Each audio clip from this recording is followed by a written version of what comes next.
Vaccine से किस तरह की समस्याएं हो चुकी हैं, अगर आप इतिहास में देखें तो आपको साफ समझ में आएगा। 1976 में अमेरिका में स्वाइन फ्लू फैला था। स्वाइन फ्लू वैक्सीन जो है उससे करीब 500 लोगों को ये गुलियन बेरी पैरालिसिस हुआ था। स्वाइन फ्लू की वैक्सीन से 25 लोगों की मौत हुई थी। पीड़ितों ने मुआवजे के लिए अमेरिकी सरकार पर मुकदमा किया था। दूसरा हिंदुस्तान का केस है, आपको बताते हैं। एचपीवी वैक्सीन जो है, एचपीवी वैक्सीनेशन ट्रायल हुआ जिस पर सुप्रीम कोर्ट ने रोक लगाई। आंध्र प्रदेश और गुजरात में आदिवासी लड़कियों पर इस वैक्सीन का ट्रायल हो रहा था। 24,000 लड़कियों पर ट्रायल शुरू किया गया था। सर्विकल कैंसर से जुड़ी वैक्सीन के लिए यह ट्रायल हुआ था। अनैतिक और अनुचित प्रक्रिया अपनाने पर सवाल उठे। मल्टीनेशनल दवा कंपनियों की वैक्सीन का यह ट्रायल था जिसमें आईसीएमआर ने इस ट्रायल की भी इजाजत दी थी। यह आईसीएमआर के साथ किया जा रहा था। नमस्कार, आप देख रहे हैं हम लोग और मैं हूं नगमा। सबसे पहले आपको बता दें कि कोविड संक्रमण जिस तरह से लगातार बढ़ रहा है उसमें तमाम लोगों को जल्द से जल्द वैक्सीन का इंतजार है। और इस बीच में जब ये बात सामने आई कि 15 अगस्त तक कोविड की वैक्सीन बनाने की बात अब सामने आ रही है और ये दावा किया गया कि 15 अगस्त तक वैक्सीन तैयार हो जाएगी, तो इसके ऊपर विपक्ष ने और विशेषज्ञों ने सवाल उठाए हैं। और ये भी सवाल उठ रहे हैं कि सरकार को राजनीतिक लाभ पहुंचाने के लिए दबाव में है आईसीएमआर कि वैक्सीन की जल्दबाजी कहीं जान पर भारी न पड़ जाए। क्या वैज्ञानिक प्रक्रिया पर राजनीतिक दबाव भारी पड़ रहा है? क्या वैक्सीन की जल्दबाजी में आईसीएमआर की साख जो है वो दांव पर लग रही है? और क्या अंतर्राष्ट्रीय मानकों से परे जा रहा है आईसीएमआर? ये भी बड़ा सवाल है कि तमाम जो नियम कानून है वो इस पर माने गए हैं या नहीं। आईसीएमआर का इसके ऊपर एक जवाब भी आया है। आईसीएमआर का जो जवाब है वो आपको बता दें। आईसीएमआर ने कहा है कि विपक्ष और मेडिकल विशेषज्ञों द्वारा उठाए गए जो सवाल हैं उस पर जो सफाई दी गई है उसमें कहा गया है कि आईसीएमआर 15 अगस्त तक कोरोना की वैक्सीन बनाना चाहता है। यानी कि ये नहीं है कि बन ही जाएगी, लेकिन पहले इसी तरह की बात सामने आई थी। अब आईसीएमआर ये कह रहा है कि वैक्सीन बनाना चाहता है और जो तमाम ब्यूरोक्रेसी या लाल फीताशाही जैसे रेड टेपिज्म कहते हैं वो है, उसको हम खत्म करके जल्द से जल्द वैक्सीन जो है उसको सामने लाना चाहते हैं।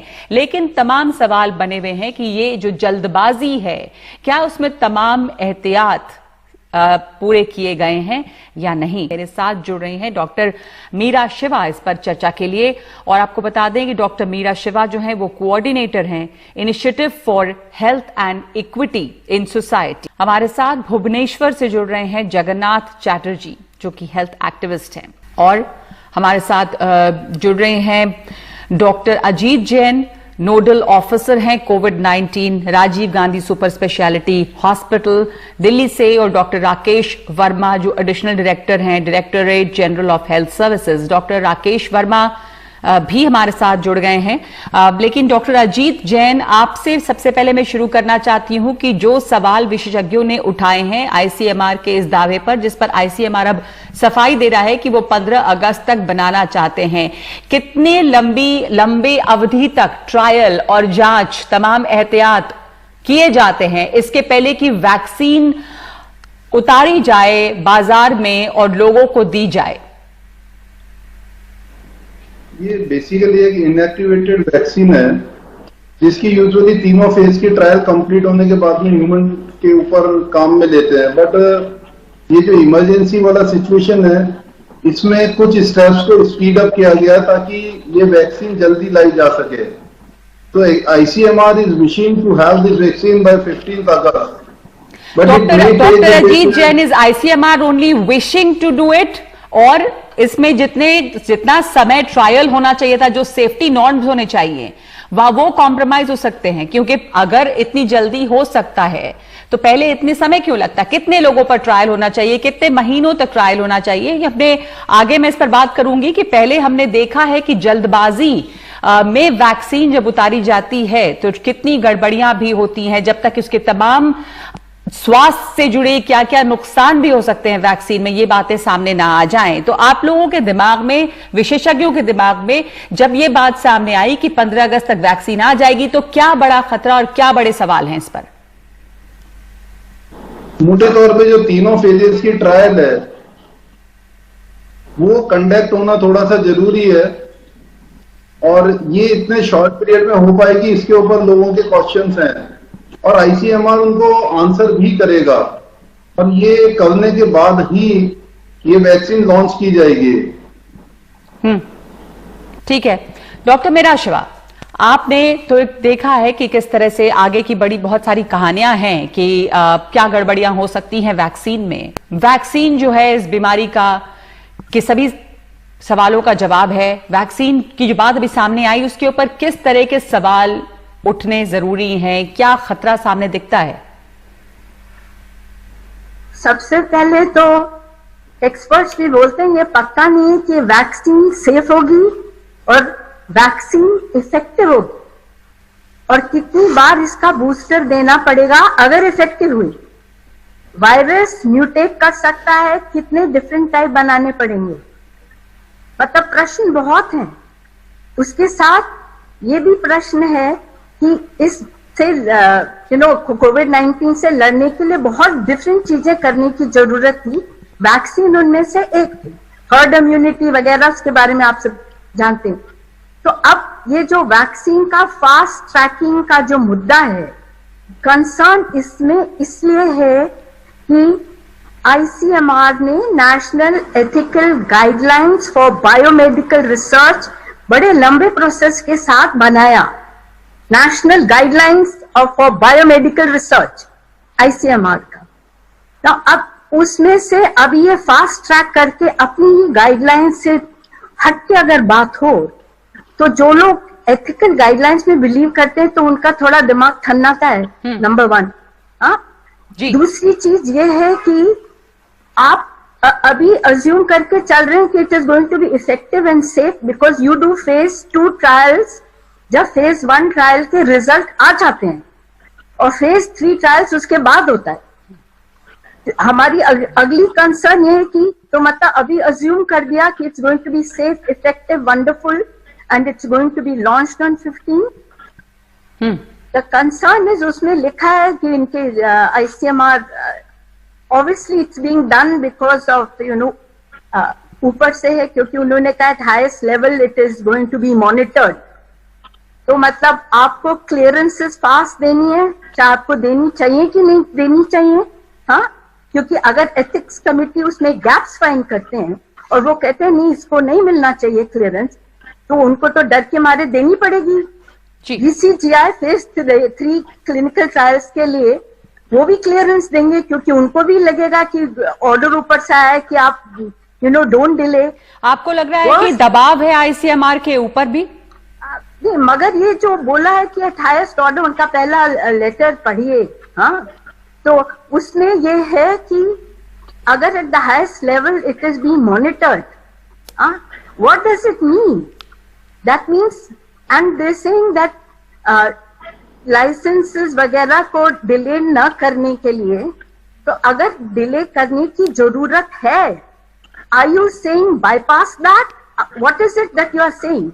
और मेरी 2 और मेजर कंसर्न्स हैं ये कि इसके बेसिस पे अगर ये लॉन्च होती है तो thousands and millions of people will get a vaccine जिसके कोई एफिकेसी और सेफ्टी के ऊपर कितने लोगों के दिल में और दिमाग में प्रश्न होंगे।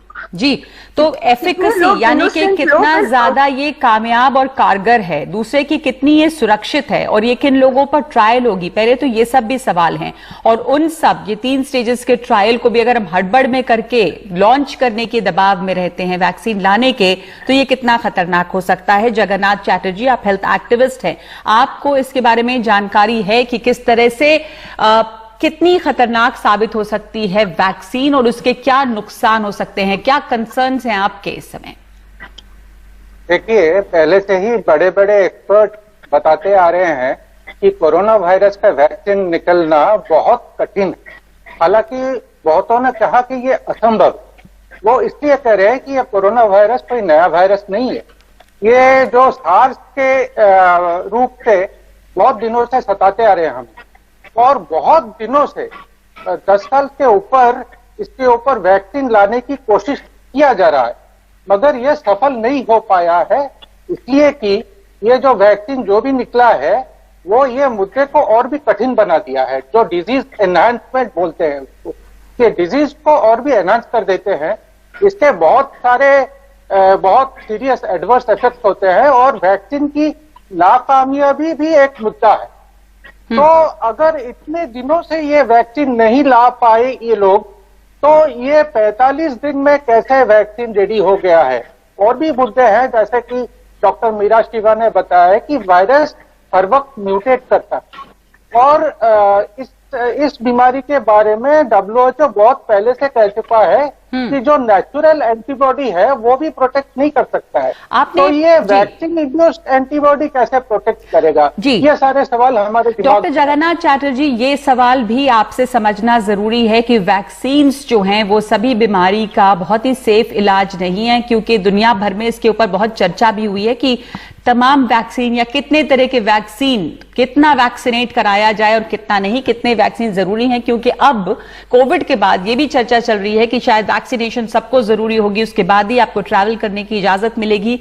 पर आप 1979 में आपको वैक्सीन का एक एडवर्स रिएक्शन हुआ था और आप लगातार उसके बाद इस पर बात करते रहे हैं, बोलते रहे हैं, रिसर्च आप करते रहे हैं और लिखते रहे हैं। तो मैं चाहूंगी कि आप संक्षेप में उसके बारे में भी बताएं कि वैक्सीन भी एकदम सेफ हो, जो कि मीरा शिवा भी बोल रही थी। एक बहुत बड़ा ये भी एक लॉबी है फार्मा कंपनीज वैक्सीन का, और लोगों को जानकारी नहीं होती है कि क्या उसके असर भी हो सकते हैं। जी, मैं पहले ये बताना चाहता हूं कि कोई भी वैक्सीन सेफ नहीं होती, क्योंकि उसे सेफ बनाना नामुमकिन है और इसके इंग्रेडिएंट्स जैसे हैं, प्रोसेसेस जैसे हैं, इसकी रिएक्शन होती ही है। तो ये खाली हम लोग इंश्योर कर सकते हैं कि ये जो रिएक्शन है ये 1% या ऐसे कुछ में सीमित रहे, लेकिन ये जो सीमित रहती है इसलिए नहीं सीमित रहती है कि 1% से कम लोग इफेक्ट होते हैं, इसलिए सीमित रहते हैं कि डॉक्टर्स जो है वैक्सीन रिएक्शन रिपोर्ट नहीं करते हैं, और अगर करते भी है उस पर कोई भी माने कोई भी एक्शन उस पर लिया नहीं जाता है जी। तो इसलिए ये जो और मेरा भी, आप जैसे बताएं कि मेरा पर्सनल एक्सपीरियंस, तो मैं एक पिछले 41 ईयर्स से मैं भुगत रहा हूँ और मेरे जैसे बहुत हैं। मुझे तो ये आपको किस चीज की वैक्सीन पड़ी थी जगन्नाथ चैटर्जी? किस चीज की वैक्सीन का एडवर्स रिएक्शन हुआ था और क्या रिएक्शन था? MMR वैक्सीन था और उसका रिएक्शन जो था उसको यही बोल सकते हैं कि वो होल बॉडी डिसऑर्डर था। मेरे ऊपर एक पूरा स्पेक्ट्रम ऑफ एक एडवर्स इफेक्ट का स्पेक्ट्रम दिखाई दिया, जो कंट्रोल करना बहुत ही कठिन था, और मुझे इसके लिए आयुर्वेदा, होम्योपैथी, नेचुरोपैथी सबकी मुझे मदद लेनी पड़ी, और इसलिए शायद मैं अभी तक आपके सामने हूँ।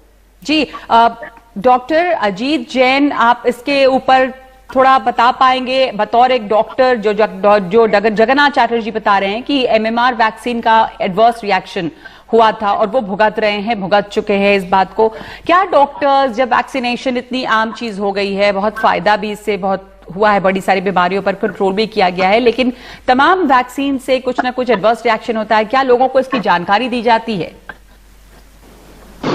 एक दो चीज जो मैं क्लियर करना चाहूंगा, ये जब इबोला पेंडेमिक आया था, इबोला एपिडेमिक, उसी वक्त से WHO has announced about it कि ये 7 तरीके के सार्स वायरसेस हैं जो कभी पेंडेमिक ला सकते हैं। तो 2017 से ही इसके ऊपर रिसर्च वर्क चल रहा है, वैक्सीन पे, डायग्नोस्टिक्स पे और मेडिसिन पे।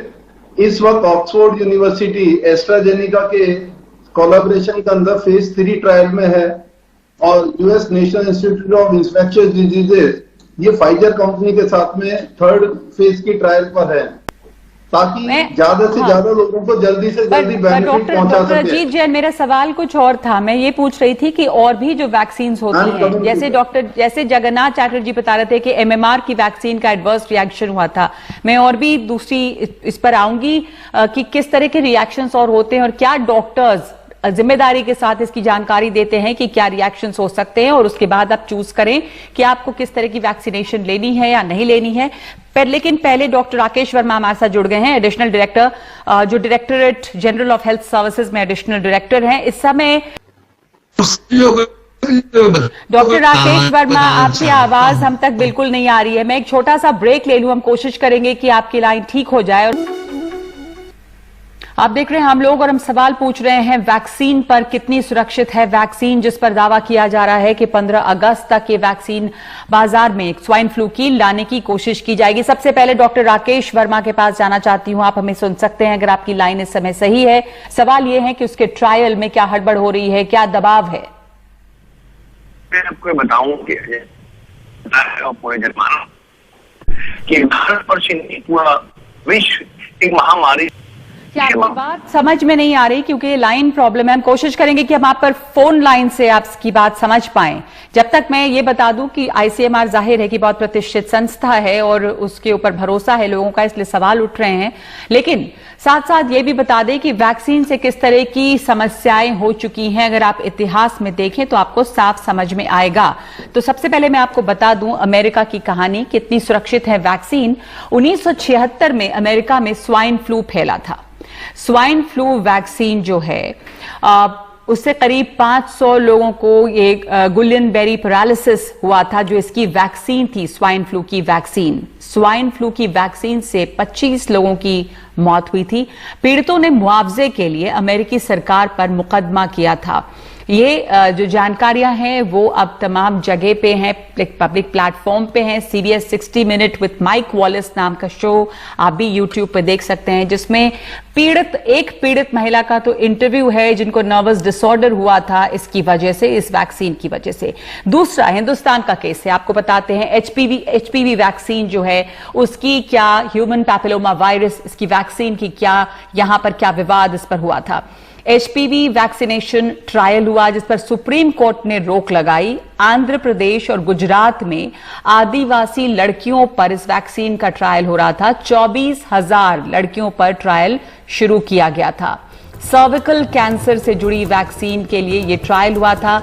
अनैतिक और अनुचित प्रक्रिया अपनाने पर सवाल उठे। मल्टीनेशनल दवा कंपनियों की वैक्सीन का यह ट्रायल था जिसमें ICMR ने इस ट्रायल की भी इजाजत दी थी। यह ICMR के साथ किया जा रहा था। वैक्सीन के इस्तेमाल के बाद कुछ मौत हुई थी।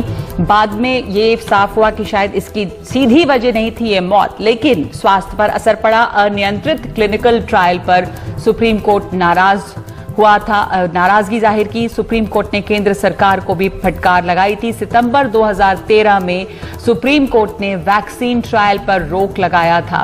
162 क्लिनिकल ट्रायल की DCGI की इजाजत पर रोक लगी थी। डॉक्टर मीरा शिवा, इस तरह के मामले हमारे सामने हैं। अगर हम हिंदुस्तान की बात करें तो HPV वैक्सीन की जो ट्रायल हुई ट्राइबल लड़कियों पर आंध्रा में और गुजरात में, ये भी ये बड़ा सवाल खड़ा करती है कि गरीबों पर क्या वो गिनी पिग हैं? गरीब देशों पर अभी भी चाहे अफ्रीका के देश हो, चाहे ये साउथ अमेरिका के देश हो, यहां पे ट्रायल होता है और ये अपने आप में अनैतिक है। बिग फार्मा कंपनीज की सांठगांठ रहती है।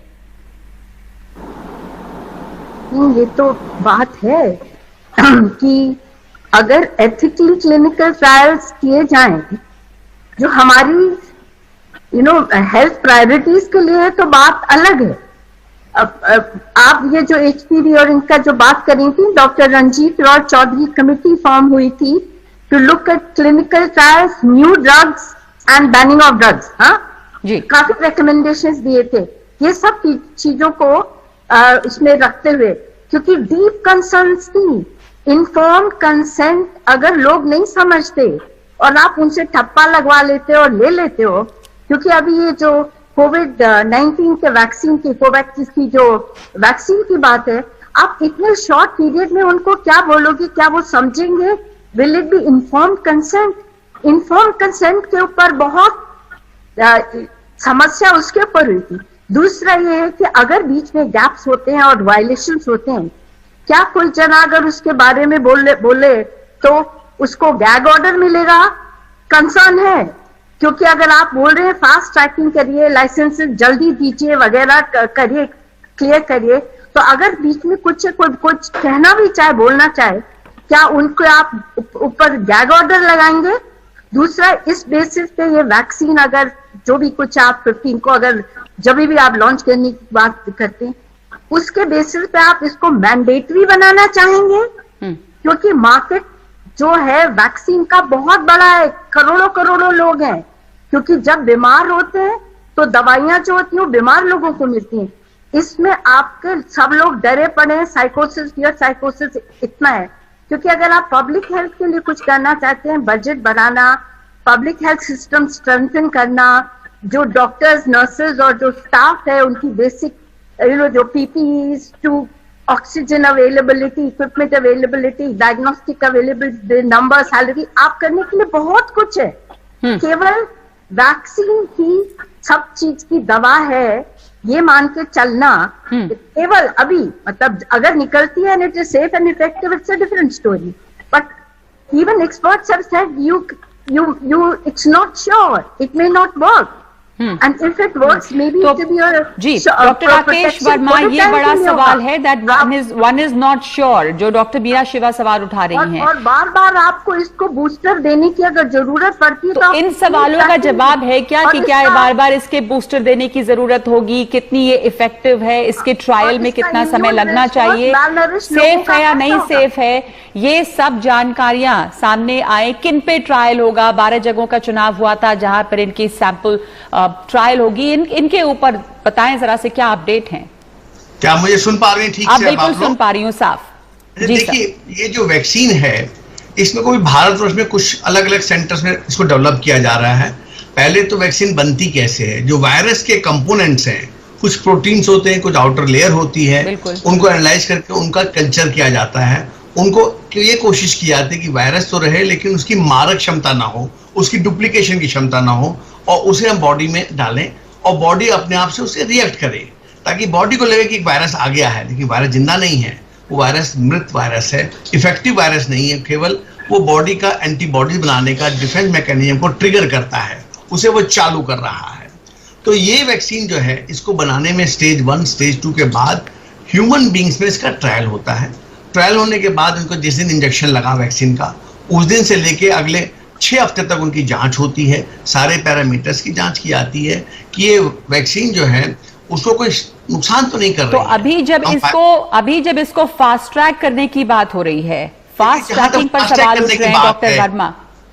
देखिए, फास्ट ट्रैक करने में 2 अलग अलग एस्पेक्ट हैं, एक पेपर फास्ट ट्रैक और एक ट्रायल फास्ट ट्रैक। तो कोई ट्रायल फास्ट ट्रैकिंग की बात नहीं कर रहा है। पेपर ट्रायल के लिए मिनिमम समय कितना होना चाहिए? देखिए, नॉर्मली इसमें 6 से 8 माह का समय लगता है। फास्ट ट्रैकिंग जो हो रही है वो फास्ट ट्रैकिंग पेपर डिले की बात हो रही है, कि किसी की टेबल पे वो जो परमिशन दे रहा है, ये प्रोसीजर की बात कह रहा है, वो अफसर, वो सरकारी कर्मचारी या टेक्नीशियन या इन्वेस्टिगेशन वाला पेपर पे को डिले ना करे। अभी जो आईसीएमआर ने सफाई दी है डॉक्टर वर्मा, वो क्या है? अब जब सवाल उठे तो वो कह रहे हैं कि हम सिर्फ चाहते हैं कि 15 अगस्त तक वैक्सीन आए, कि पूरा देश ये चाहता है कि एक वैक्सीन जल्दी से जल्दी बन जाए। तो उसके लिए गोल की तरह से एक डेडलाइन दी गई है, लेकिन वो डेडलाइन ये कभी नहीं कह रही कि बगैर पूरे ट्रायल किए हुए, बगैर पूरी सेफ्टी रेगुलेशन के कोई भी दवा, भले वो वैक्सीन हो या क्या हो, वो पब्लिक को दी जाएगी, ऐसा कुछ नहीं करना। और दूसरी बात आपको बताऊं मैं, ये दबाव के तौर पे देखा जाना क्या गलत है? क्योंकि अगर डेडलाइन है और टॉप से मॉनिटर किया जा रहा है तो हड़बड़ होगी। कर रहा हूं, और ये आपको याद दिलाना चाहूंगा और आपके माध्यम से जनमानस को याद दिलाना चाहूंगा कि भारतवर्ष में दवा पब्लिक के इस्तेमाल के लिए जब आती है तो उसकी रेगुलेटरी अथॉरिटी DGCI है, drug general controller of India, जो कि आईसीएमआर के अंडर नहीं है, आईसीएमआर से बिल्कुल अलग है। वो ही रेगुलेटरी अथॉरिटी देखती है कि जो ये ट्रायल किए गए क्या ये ट्रायल अप टू डेट थे, अप टू द मार्क थे, पूरे उम्मीद के हिसाब से हुए। उनका डाटा एनालिसिस होता है, डाटा एनालिसिस के बाद एक एक्सपर्ट कमेटी बैठती है, वो उसे विधिवत रूप से जांच करती है कि जो ट्रायल के रिजल्ट भेजे गए DGCI के पास वो भी अपने पूरे हैं कि नहीं है, उनमें कोई कमी तो नहीं है। कंसेंट की भी एक बात अभी उठाई थी डॉक्टर मीरा शिवा ने, मैं उस पर भी आपसे जानना चाहूंगी कि लोगों को कितनी जानकारी दी जाती है। हमने अभी जिक्र किया था ह्यूमन पैपिलोमा वायरस वैक्सीन का, सुप्रीम कोर्ट में मामला चला, आंध्र और गुजरात में ट्राइबल लड़कियों पर इसका ट्रायल चल रहा था, ये अपने आप में अनैतिक है। डॉक्टर वाली भी हमारे साथ जुड़ रहे हैं। डॉक्टर वाली, जो सवाल इस पर उठाए जा रहे हैं उस पर आप क्या कहेंगे? नहीं, देखिए नगमा, आपने बहुत अच्छे लोगों को बुला रखा है, गवर्नमेंट के लोग बैठे हैं। मैं इसमें एक बहुत छोटी सी बात कहना चाहूंगा जब सारा गिलबर्ट ने ऑक्सफोर्ड का वैक्सीन लाखों वायल टीवी पर आई, तब किसी ने ऑब्जेक्शन नहीं किया था कि वायल कहां से आई, what is this vaccine, nobody talked about it. और मैं आपको एक बहुत इंपॉर्टेंट चीज बता दूं, वैक्सीन के 5 से 7 दिन बाद इम्यूनोग्लोबुलिन ब्लड में बनेगी जो कि आईजीजी होगी, ठीक है जी। ये नहीं होगी जो कि बीमारी से बनती है, और इम्यूनोग्लोबुलिन को टेस्ट किया जाएगा कि बन गई कि नहीं। इसमें हमको 10 दिन चाहिए, 15 दिन चाहिए, 20 दिन चाहिए, 1 महीना चाहिए मैक्सिमम, और वो इम्यूनोग्लोबुलिन इम्यूनिटी दे देगी, ठीक है। तो इसकी कोई बात ही नहीं कर रहा है, और ये किट से टेस्ट हो जाएगी। हर आदमी उसकी बात कर रहा है कैसे होगा, हम चंद्रयान बना सकते हैं, कैसे बना सकते हैं, ये कोई नहीं कहा था ना जब चंद्रयान चला गया इंडिया का। अरे भाई, इंडिया तो बहुत अच्छा देश है, हमारे अंदर। डॉक्टर वली, सवाल ये उठ रहा है, जो जगन्नाथ चैटर्जी सवाल उठा रहे हैं, जो भोगे हुए हैं वैक्सीन की, जो वैक्सीन का बुरा असर भी होता है, जो वैक्सीन के इल इफेक्ट्स हैं, इसलिए सवाल उठा रहे हैं क्या वैक्सीन इतनी सेफ होती है। तो बड़ा सवाल ये है कि वैक्सीन, जो बार बार डॉक्टर मीरा शिवा भी सवाल उठा रही हैं कि ये कह देना कि वैक्सीन ही तमाम इलाज है। Nagma ji, thank you for calling me. मैं ये सब बातें जानता हूं, हम सब लोग, सब डॉक्टर, सब पेशेंट भी बातें जानते हैं। हम सर्वाइकल वैक्सीन के बारे में भी जानते हैं, वैक्सीन से डेथ हुई इसके बारे में भी जानते हैं। इसलिए सवाल उठते हैं कि क्या डॉक्टर्स जिनको वैक्सीन दी जा रही है उनको पूरी जानकारी देते हैं जब ट्रायल हो रहा है, तो क्या इन्फॉर्म्ड कंसेंट होता है? और अगर ये हो रहा होता तो इतनी तरह की जो उसमें से कुछ मिसालें दी हमने, उनके ऊपर सवाल नहीं उठते। जगन्नाथ चैटर्जी, आप ने बात सुनी दोनों डॉक्टर्स की और आप इसके ऊपर अपनी प्रतिक्रिया देना चाह रहे थे जल्दी से, फिर मैं डॉक्टर वली और डॉक्टर राकेश वर्मा के पास आऊंगी। देखिए, हमें ये जो कहा जाता है कि एक छोटा सा वायरस शरीर में डाला जाता है जिसका एंटीबॉडी प्रोड्यूस होता है, लेकिन ये सच नहीं है। एक वैक्सीन के इंग्रेडिएंट्स बहुत सारे होते हैं, जैसे मर्क्यूरी होती है, एल्यूमिनियम होती है। ये जो इंग्रेडिएंट, ये एक ही इंग्रेडिएंट शरीर के लिए अच्छा नहीं होता है। और ये भी बात है कि अगर एंटीबॉडी आ गया वो हमें प्रोटेक्ट करेगा, ये बात भी सही नहीं है, क्योंकि हमने देखा है कि एंटीबॉडी है और प्रोटेक्शन नहीं मिला, एंटीबॉडी नहीं है और प्रोटेक्शन मिला। और ये जो चंद्रयान की बात है, चंद्रयान तो हमारी हेल्थ को इफेक्ट नहीं करती है, इसलिए हमारे कंसर्न डिफरेंट है। वैक्सीन के बारे में हमारा कंसर्न डिफरेंट है, चंद्रयान के बारे में हमारा कंसर्न डिफरेंट है। अगर मुझे कुछ इंजेक्ट किया जाएगा तो मुझे ये राइट है कि मैं इसके बारे में संपूर्ण रूप से मैं जानूं और कन्विंस हूं, तभी मैं किसी को अपने ऊपर इंजेक्ट करने का अनुमति दूंगा। बिल्कुल। तो क्या ये संपूर्ण जानकारी मिलती है डॉक्टर वर्मा, डॉक्टर वली? डॉक्टर वर्मा, ये जो इन्फॉर्म्ड कंसेंट की बात है, उसी में ये भी सवाल है कि अगर जल्दी होती है, अगर फास्ट ट्रैक किया जाता है, और दूसरे ज्यादातर ये ट्राइबल एरियाज में चलता है यहाँ हिंदुस्तान में और दुनिया भर में, ये सिर्फ इंडिया की बात नहीं है, गरीब जो देश हैं वहां पे ट्रायल चलता है और इन्फॉर्म्ड कंसेंट नहीं होता, जैसे अफ्रीका है और दूसरे देश हैं। तो जो वैक्सीन और बिग फार्मा का नेक्सस है, उस पर भी सवाल उठता रहा है। देखिए, जो वैक्सीन या दवाई की बात है, हर दवा के साथ एक पैम्फलेट होता है जिसमें दवा के बारे में सब कुछ लिखा होता है कि इस दवा के क्या इंडिकेशन है, कब इसका उपयोग करना चाहिए, क्या खुराक होनी चाहिए, क्या इसके साइड इफेक्ट हैं और क्या इसका नुकसान हो सकता है, क्या इसका फायदा हो सकता है, या गर्भवती स्त्री को या बच्चे को या बुजुर्ग को लेना है कि नहीं लेना है। ये सब एक बहुत डिटेल पैम्फलेट हर दवा के साथ होता है। जब अनपढ़ लोगों को, जब गरीब लोगों को दिखाते, ये डॉक्टर का फर्ज बनता है कि वो बताएं कि आपको ये असर हो सकता है। जगन्नाथ चैटर्जी, आपको जब पड़ी होगी MMR की वैक्सीन, तब तो सब जानते थे, तब भी क्या बताया गया था कि ये साइड इफेक्ट हो सकता है? मुझे कहा गया था कि ये एक मिरेकल वैक्सीन है जो आपको मिल रहा है, आप ले लीजिए इसे। और मैंने डॉक्टर के ऊपर डिपेंड करके ये प्रोडक्ट में, मैं कोई एंटी वैक्सीन तो नहीं था, मैं ये वैक्सीन के ऊपर डिपेंड करके डॉक्टर की बातों में आके मैंने ये वैक्सीन किया और डॉक्टर ने मुझे कुछ भी नहीं बताया, कुछ भी नहीं बताया।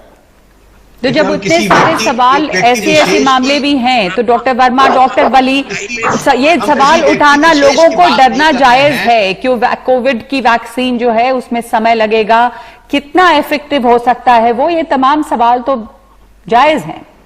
बिल्कुल इनकी सवाल जायज, हम किसी व्यक्ति विशेष या किसी डॉक्टर विशेष की बात नहीं कर रहे हैं, लेकिन जहां तक इनका कहना है, हर डॉक्टर की ड्यूटी है, हर डॉक्टर का कर्तव्य है कि मरीज को कोई भी दवा देने से पहले, वो इंजेक्शन हो, टैबलेट हो, सिरप हो या आईवी लाइन हो, मरीज को या उसके अटेंडेंट को, मान लें मरीज स्थिति में नहीं है कि वो समझ पाए, उसे बताए कि ये दवा हम क्यों दे रहे हैं, इससे हम क्या फायदा उम्मीद करते हैं और क्या इससे नुकसान संभव है। ठीक है। देखिए हर चीज में हर चीज में कुछ फायदा है, कुछ नुकसान है। हमारे घरों में हमारी माएं बहनें खाना बनाती हैं, सब्जी तरकारी काटती हैं, कभी उंगली कट जाती है, रोटी सेकते में, पराठा बनाने में, लेकिन जीवन पर असर पड़ जाए, आप जीवन भर के लिए क्रिपल हो जाए, इस तरह का असर तो नहीं होना चाहिए। डॉक्टर वली, आप क्या कहना चाहेंगे? मैं फिर मीरा शिवासित पे बात जाना चाहती हूँ। आपके पास, मेरे पास बहुत कम टाइम है। नहीं, आप बोलिए, मैं आपको समय दे रही हूँ, बताइए। मुझे ये बताने दीजिए कि आईसीएमआर के 2 आंखें नहीं है, 130 करोड़ आंखें हैं हर जनता की, बल्कि 260 करोड़ आंखें हैं।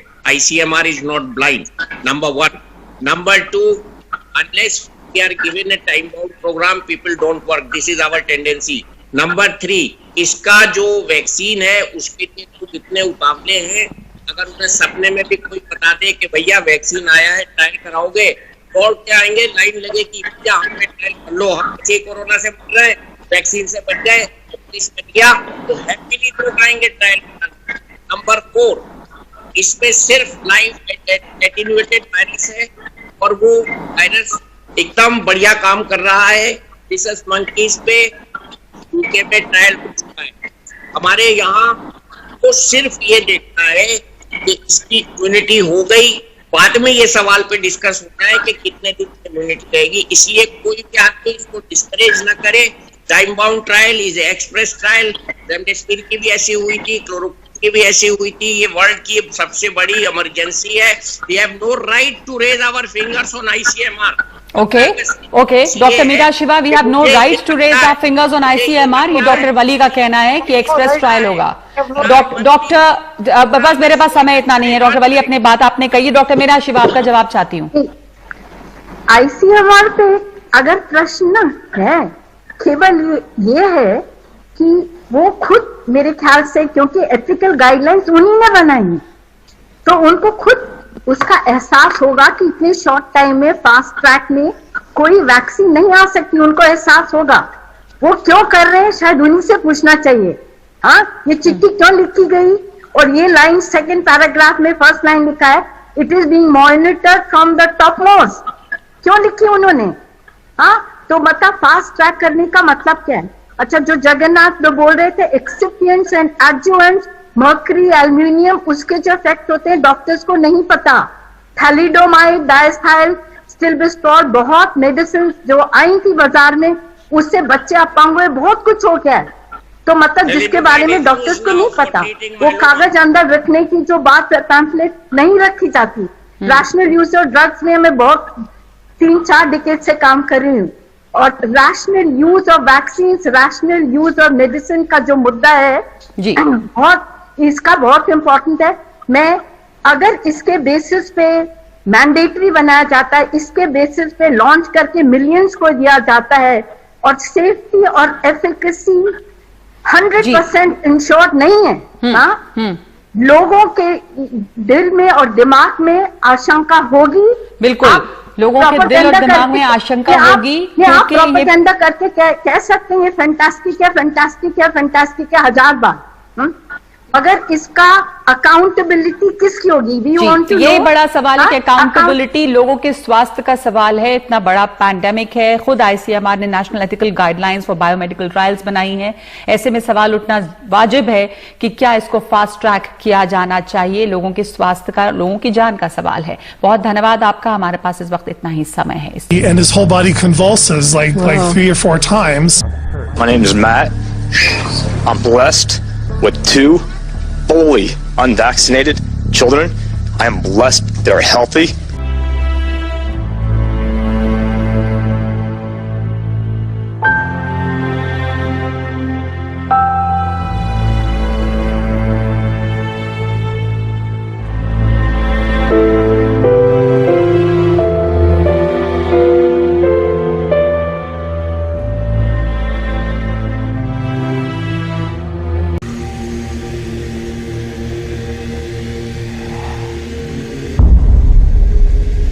My phone rings, and it's Dr. William Thompson. You and I don't know each other very well. You have a son with autism, and I have great shame now.